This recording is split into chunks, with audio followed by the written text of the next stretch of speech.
Have you ever seen a chess game so intense that it drives one of the players crazy enough that he rage quits the game? So what exactly happened? Well, Curt Von Bardeleben, who was playing with the black pieces, got so mad in the game that he didn't even say that he resigns. He didn't even shake hands with his opponent, but simply walked off from the game, leaving everyone in the audience completely shocked. Wilhelm Steinitz, who was playing with the white pieces, simply sat there waiting for the time to get over in Curt's clock. Yes, and this game happened not in some recent years, but 129 years back in a live chess tournament. So what exactly happened that drove Curt Von Bardeleben so mad, so frustrated, so irritated? Let's have a look at the game. So the game started normally. e4, e5, knight f3, knight c6, both the players trying to control the center. Bishop c4, bishop c5, both of them developing.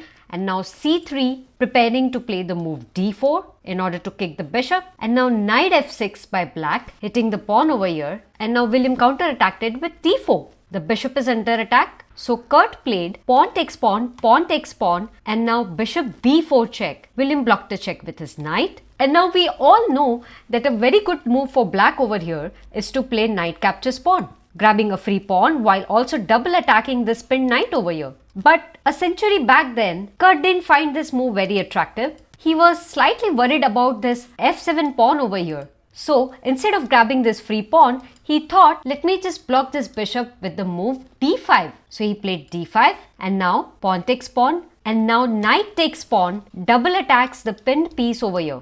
White simply castled and now instead of capturing this knight over here, bishop takes knight, pawn takes bishop and knight takes pawn hitting the queen, Curt simply avoided these lines. Why? Because this isn't a very good move because white can now win this knight with the move queen e1 check, forking both the pieces. Or better is white can also choose to play queen to b3, putting immense pressure on this weak f7 pawn while also attacking the knight over here. So therefore, Curt was smart enough and he chose to avoid this line. And since this e file is completely open over here, so Curt chose to play bishop to e6, developing his light square bishop, adding one more defender to this knight, since after this castling move, this knight was double attacked by white's pieces. So adding one more defender as well as closing the e file for the rook. William here played bishop to g5, developing his other bishop while also attacking black's queen. Curt blocked the attack with his other bishop while also counter-attacking white's bishop over here.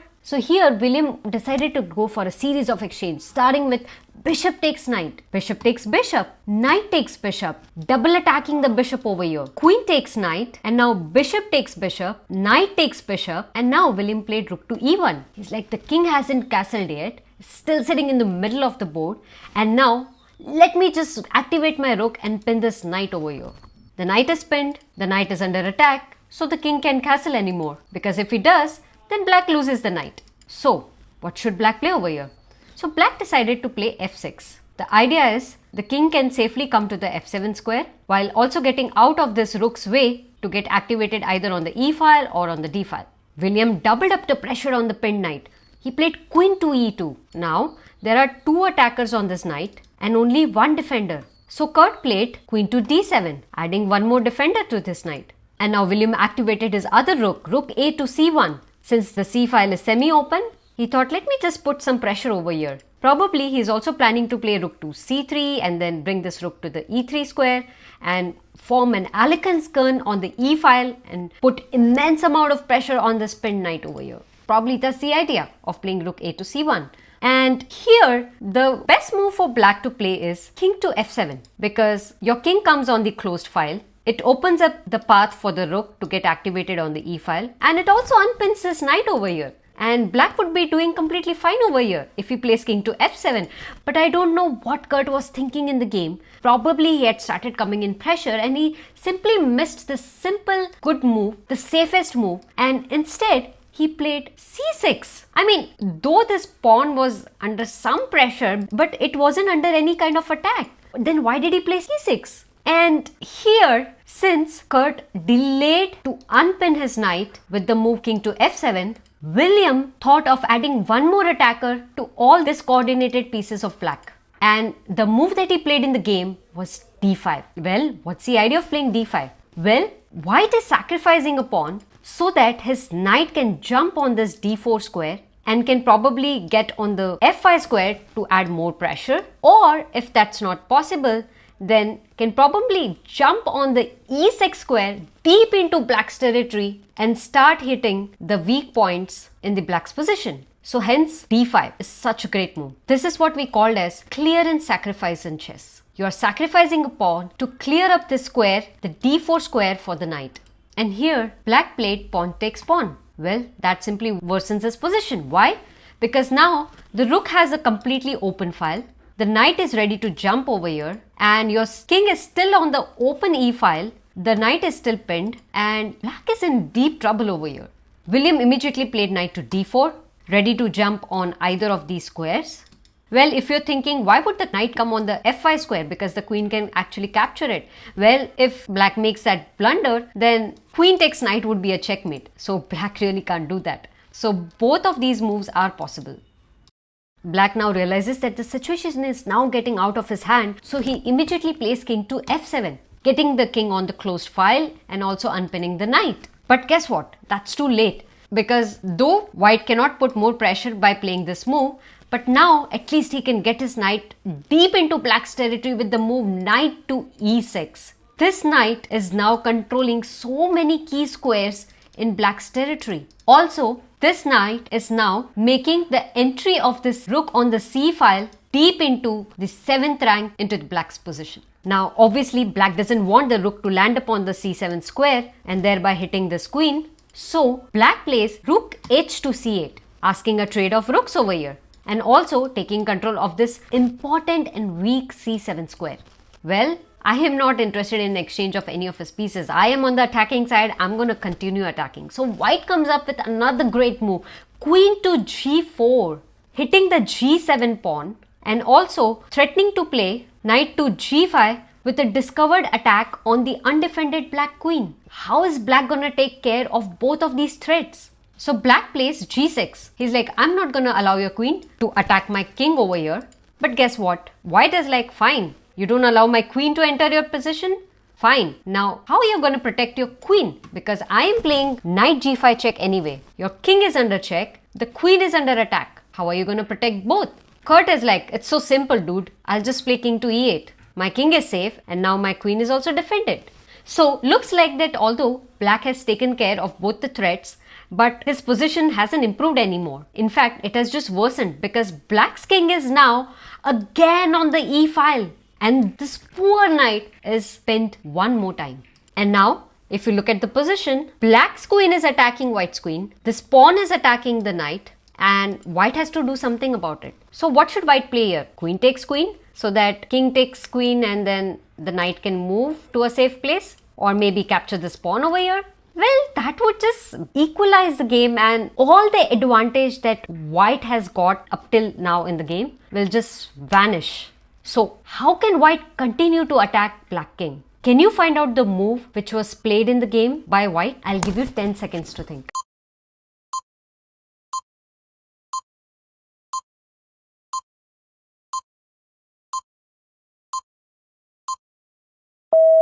Well, the only way to continue the attack is with a brilliant rook sacrifice. Rook takes knight check, forking both the pieces. Now, if black captures the rook, then suddenly, because the queen moved over here, this rook on c8 has lost one of its defender. Now the rook is attacked by two of white's pieces and is currently defended by this only rook in the corner. So white can now continue the attack with rook takes rook check, forking both the pieces. Now rook takes rook is obvious and now queen takes rook check. The king doesn't have any escape squares to go, so black is forced to block the check with the queen. And now queen takes queen check, king takes queen and knight can come back to f3. And we have reached a position that in terms of material, white is up by 2 points. And because white has a knight, this should be an easy win for white. So therefore, let's go back. Therefore, this rook sacrifice is such a brilliant move. Black cannot capture this rook because otherwise it will end up going into an endgame which is completely winning for white over here. So though black wants to capture this rook so badly, he cannot capture. Now, what if king captures the rook? Well, in that case, white can continue the attack with rook to e1 check. Now, if the king moves over here, then black loses the queen. And if the king moves on any one of these squares in order to protect the queen, then white can simply continue his attack with different moves. For example, if he moves the king to d8 square, then white can continue the attack with knight e6 check. And no matter where the king moves, it's going to be a mate in few moves. Let's go back. And if the king moves over here, then white can continue the attack with queen b4 check. King to c6 just simply leads to a mate in 1. And any other king moves like king to c7 or rook to c5 also allows white to continue his strong attacking plan. So neither of these situations is actually working for black. So therefore, at this point of time, black didn't capture the rook over here. What he did was simply move the king to the f8 square. And now, because white knows that black cannot capture this rook, guess what? He attacks the black king one more time. He plays rook f7 check. Again, the queen cannot capture, otherwise black is losing in the variations that we just saw. So king moved to g8. And now guess what? Another brilliant move played in the game. Rook to g7 check, sacrificing a whole rook one more time.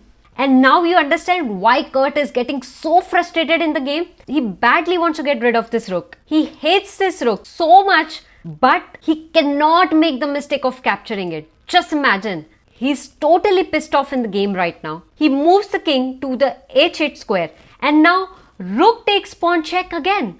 And he got so frustrated, so mad, so pissed off, so irritated that instead of saying it verbally that I resign, or instead of shaking hands with his opponent, Curt Von Bardeleben simply got up from his chair and walked off from the game. His time on the clock is still ticking. The audience in the tournament hall is shocked to see him walk off from the game. They are expecting him that he might come back. He's just gone somewhere and he might stick around. He might come back. They're waiting. Wilhelm Steinitz, who's playing with the white pieces, he's also waiting in the game. But guess what? He didn't come back. He just simply rage quitted the game. And why did he quit? Because if the queen captures the rook, then we already know the variations, what's going to happen next. And if the king moves to g8 again, then the rook can check again. If king goes into the corner with any hope of threefold repetition draw, then that's not going to work because now the h file is semi-open. The queen can come over here and start attacking. So queen h4 check, and now king takes rook, and now queen to h7 check. It's a deadly skewer. King moves to f8. And now again, instead of capturing this queen over here, white can simply continue his deadly attack with queen h8 check. King moves to e7, queen to g7 check. And now if the king moves to d6, then queen takes pawn check. The king doesn't have any place to go. He's forced to block the check with his queen. And now queen takes queen would be a checkmate. Let's go back. If here king moves to the d8 square, then again it's a mate in 3 because queen f8 check. Black king doesn't have any squares to go, so he's forced to block the check with his queen.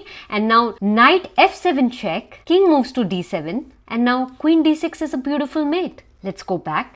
And if here king moves to the e8 square, then queen to g8 check, king moves to e7, queen to f7 check, and again we have seen that doesn't matter where the king goes, it's gonna be a checkmate. So therefore, Curt Von Bardeleben got so frustrated in the game that he didn't feel like talking to his opponent and he just resigned at this point of time. Also, a beautiful thing to notice over here is that black was constantly threatening to checkmate white in just one move. Let's go back a few moves and see when did this exactly happen. So this happened right at the first brilliant sacrifice of the white. So when white attacked black with rook takes knight check, there was a constant threat of black waiting to just checkmate white's game in just one move because white had a serious back rank weakness over here. But Wilhelm Steinitz was simply a brilliant player. He had calculated every single thing in detail and he was so sure that he won't give a single chance to Curt Von Bardeleben to checkmate him in the game.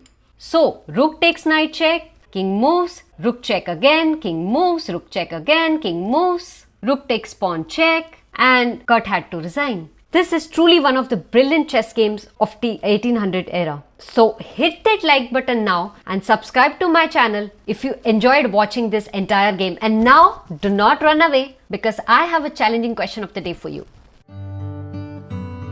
So black here is up in material by 2 points. White's king has lost the right to castle and is stuck in the middle of the board. Looks like White has no chances of winning this game, but it is White's turn to move right now.